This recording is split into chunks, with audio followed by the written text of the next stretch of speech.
Hola, bienvenidos otra vez a Dharmatic. Mi nombre es Juan y el día de hoy vamos a hablar acerca de los tipos de budismo. En realidad el tema más correctamente se podría llamar los vehículos en el budismo. Este tema yo se los sugerí dentro de nuestra comunidad, entonces es importante que tú te puedas suscribir y darle a la campanita de aquí abajo para que tú también estés en esta comunidad de Dharmatic, de que somos personas interesadas acerca del estudio del budismo en general y en algunas particularidades de las tradiciones. Así que te encargo, por favor, que te suscribas y actives la campanita para que te avise cuando yo suba video. Así que vamos a comenzar con el tema del día de hoy, que les decía que es los tipos de budismo, pero más bien es los vehículos dentro del budismo. Y estos vehículos fueron creados después de la muerte del Buda. Tuvieron una reunión los monjes, que podemos llamarlo que es el primer concilio, para ver y ponerse de acuerdo qué es lo que había enseñado el Buda, ¿no? Después de esto hubo una serie de concilios, porque yo siempre les digo de broma a las personas que estén conmigo, parece ser que los monjes budistas no se pusieron de poder de acuerdo, y si nosotros estudiamos un poquito la historia del budismo nos podemos dar cuenta que muchas veces los monjes no se pusieron de acuerdo. Así que gracias a estas diferencias que tuvieron empezaron a surgir ciertas separaciones dentro de la comunidad monástica del Buda.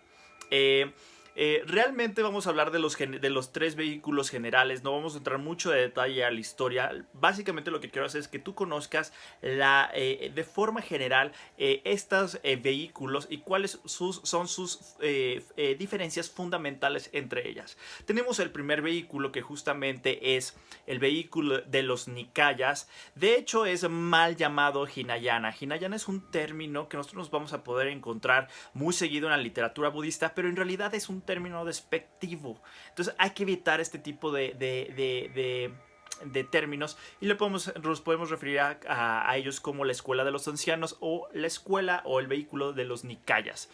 Esta escuela es muchísimo más común en el sureste de Asia, por ejemplo en Sri Lanka, en Tailandia, en toda esa parte del sureste de Asia es muchísimo más común, y la escuela que actualmente ostenta, podríamos decir, el vehículo de los Nikayas es la escuela Theravadina. Esta escuela se basa su mayoría bueno, más bien todas las escuelas Theravadinas tienen como canon el canon Pali. Vamos a hablar un poquito más adelante de la historia del canon Pali, cómo surge, pero básicamente es esa cuestión, y lo principal que ellos tienen como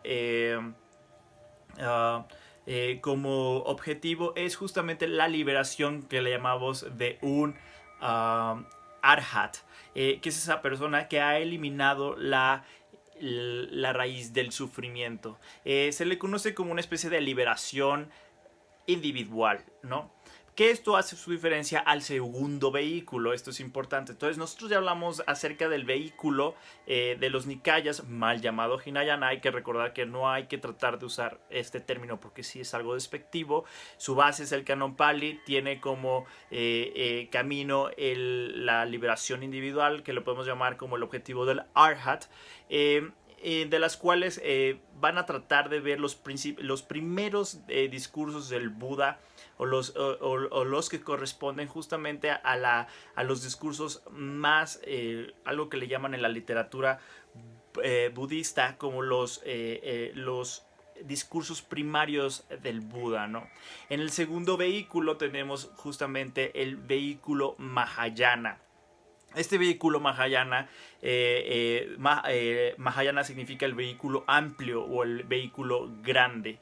Y este vehículo hace referencia a que el objetivo final que tienen estos practicantes no es en sí su liberación final del sufrimiento, sino lo que hacen es que tratan de mantenerse dentro del samsara para lograr en un voto, el voto del bodhisattva, tratar de liberar a los seres sintientes los más que se puedan, y se puedan ir iluminando poco a poco con ayuda de estos bodhisattvas. Entonces este es el vehículo, podemos llamarlo también del bodhisattva.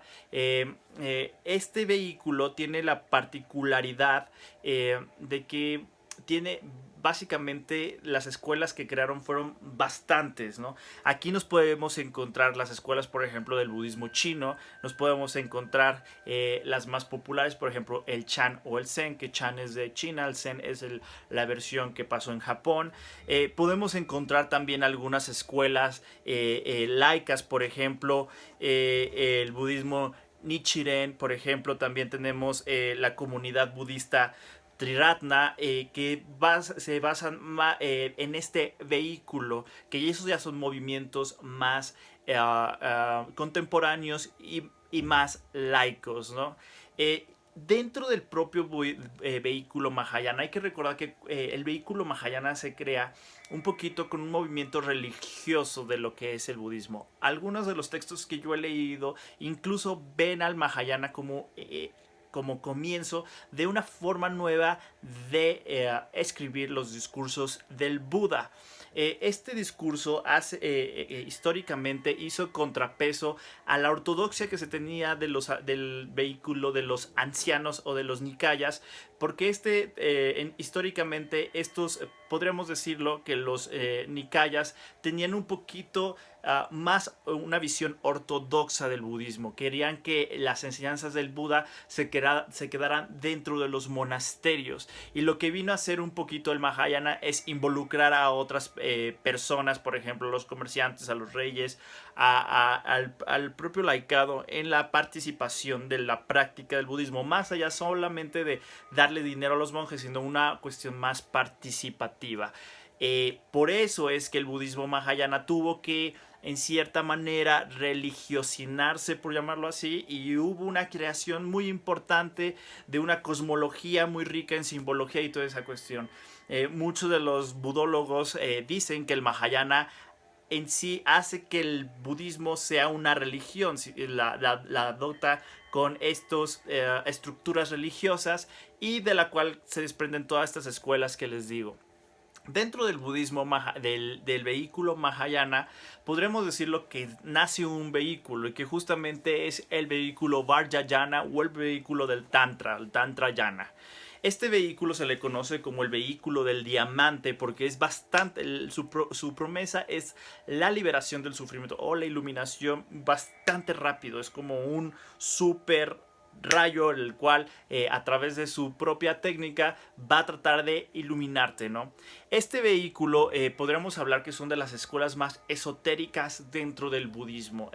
Podemos vernos, nos damos cuenta si nosotros abordamos este vehículo que hay demasiados rituales, hay ciertas herramientas, por ejemplo los mandalas, las sadhanas, las propias puyas, deidades tántricas, toda esta cuestión, todo esto con el énfasis de tratar de liberar lo más rápido posible al practicante. En un video más adelante abordaré directamente lo que es el tantra dentro del budismo, que no es como luego tenemos el mal término del tantra en Occidente, sino que tiene que ver específicamente con este método de liberación muchísimo más rápido que los otros dos vehículos. Dentro de este vehículo, las escuelas que podemos decir están dentro de este vehículo, tenemos la más famosa, que es el budismo tibetano, que es algo que básicamente podemos conocer a todos, pero muchos budistas creen erróneamente que es la única escuela del Vajrayana que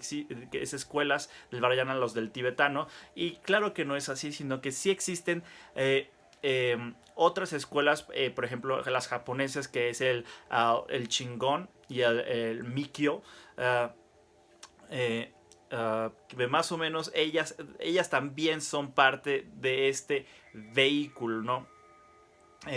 Y esto es importante porque muchas personas luego piensan que solamente el tibetano es dentro del tantra. Entonces, como nosotros nos podemos dar cuenta, hay bastante variedad, sobre todo congregadas en estos tres vehículos: el vehículo de los Nikayas, el vehículo Mahayana y el vehículo Vajrayana o Tantrayana, en el cual dan una serie importante y de muchísima diversidad budista. Y esto es bastante importante. Muchas personas luego tienen la idea errónea y dicen, ¿cuál es la más importante de todas estas? ¿O cuál es la más original? ¿No? Por ahí de repente los terabadines dicen, la escuela más pura es esta cuestión del budismo. Y la verdad es que no podemos sostener estas ideas de pureza, porque si nosotros analizamos un poquito la historia de cómo se ha dado el budismo, ha sido una sana convivencia que se ha dado en procesos de sincretización, de tratar de asimilar ciertas cosas de la cultura para poder transmitir el Dharma. Entonces estas ideas absurdas del purismo dentro del budismo es algo muy triste, porque lo que busca es crear una dualidad, sino que lo que podemos hacer es voltear a verlas a todas como, a final de cuentas, manifestaciones del propio Dharma del Buda. Y esto es importante. Ahora, es importante que también tú investigues cuando tú te acercas a un centro del Dharma, cuál es su vehículo, ¿no? Esto es algo para que tú tengas una visión de por qué se dan las cosas. Obviamente, por ejemplo, un zen que no está tan acostumbrado a mucho ritual, pues obviamente si va a un centro tibetano, pues se va a encontrar con una manifestación muy distinta del budismo en la que él la practica, ¿no?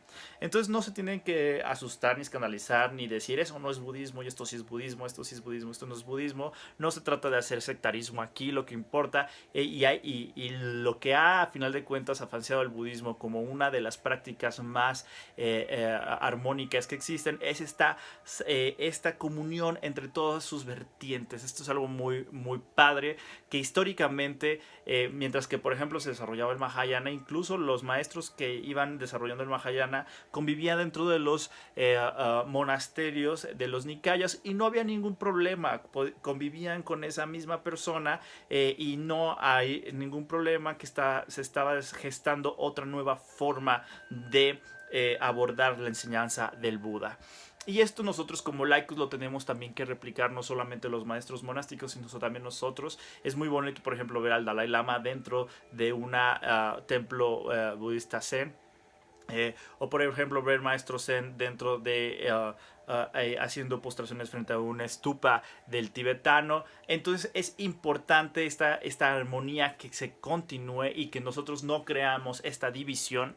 Esto es algo importante y que mejor en vez de escandalizarnos por que vemos en otro tipo de escuelas, mejor es importante que nosotros estudiemos para entender las diferencias y qué es lo que la otra escuela me puede dar